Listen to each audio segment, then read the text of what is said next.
Hola a todos, queridas oyentes, hermanos y amigos. Hemos llegado al segundo fin de semana de nuestro alimento diario. Serie, la palabra de vida, la comunión de vida y piedras vivas para la edificación. Título del tomo: Apresurar la venida del día de Dios. Autor Pedro Don. Título de la semana: El juicio de Dios sobre los falsos maestros. Día sábado. Leer con oración. Han dejado el camino recto y se han extraviado siguiendo el camino de Balaam, hijo de Beor, el cual amó el premio de la maldad. Segunda de Pedro capítulo 2 versículo 15. Repetimos: han dejado el camino recto y se han extraviado siguiendo el camino de Balaam, hijo de Beor, el cual amó el premio de la maldad. Título del día: Dos enseñanzas falsas. En la segunda epístola de Pedro leemos que los falsos maestros eran codiciosos, buscando beneficios económicos, y fueron llamados hijos de maldición. Capítulo 2, versículo 14.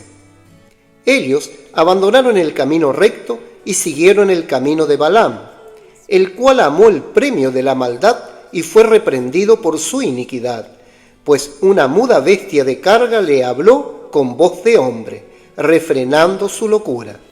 Versículos 15 y 16. ¿Cuál es el camino recto? Es el camino de la verdad. Por lo tanto, la palabra de verdad es el evangelio que predicaron los apóstoles. La palabra de verdad es la buena nueva que nos salva. Efesios capítulo 1 versículo 13. Por medio de la fe. Necesitamos creer en la palabra. Cuando creemos, la palabra de verdad nos salva y transforma la fe objetiva en realidad subjetiva dentro de nosotros. Esto es lo que Dios está haciendo con nosotros, estableciendo la palabra de verdad en nuestros corazones. En la palabra está el poder de Dios. Colosenses capítulo 1 versículos 5 y 6. La palabra de vida dispensa la vida eterna a la iglesia y promueve la comunión de vida. El apóstol Pablo, al pasar por mucha tribulación y angustia, recomendó a los corintios que no estuvieran tristes, sino que supieran el gran amor que les tenía. Segunda de Corintios capítulo 2 versículo 4. Y recomendó además que como ministros de Dios deberían perseverar en la palabra de verdad, en el poder de Dios, con las armas de la justicia. Capítulo 6, versículos 4 y 7. La palabra de verdad es el poder de Dios, no el poder del apóstol. Si la palabra viene de Dios, tiene poder. Si no viene de Dios, es mera palabra de hombre y es ineficaz. Esto es lo que vemos en la primera epístola de Juan.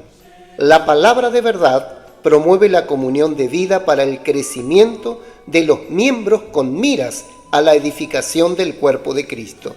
Capítulo 1, versículos 1 al 3. Los falsos maestros abandonaron el camino recto y se extraviaron por el camino de Balaam. Balaam no pertenecía al pueblo de Israel, pero era un profeta genuino, porque la Biblia lo llama así.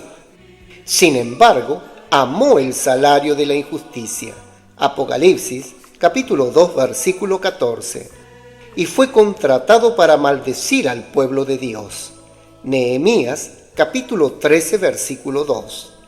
De la misma manera, a finales del primer siglo, la Iglesia abandonó la palabra de los apóstoles y surgieron líderes, cada uno buscando la preeminencia para sí mismo.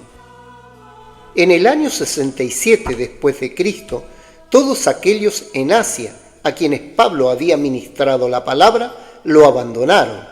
Segunda de Timoteo capítulo 1 versículo 15. Esto ocurrió menos de un siglo después del comienzo de la Iglesia. También en el tiempo de Juan, en el año 90, cuando intentó restaurar la enseñanza de los apóstoles, enviando misioneros para llevar la palabra de verdad, su palabra ya no fue aceptada por los líderes de la época. Tercera de Juan, versículo 9. En aquel tiempo comenzó a haber una disputa por el liderazgo, y la enseñanza de los apóstoles que contenía la palabra de verdad ya no era tan importante. A principios del siglo II comenzó la lucha por la posición.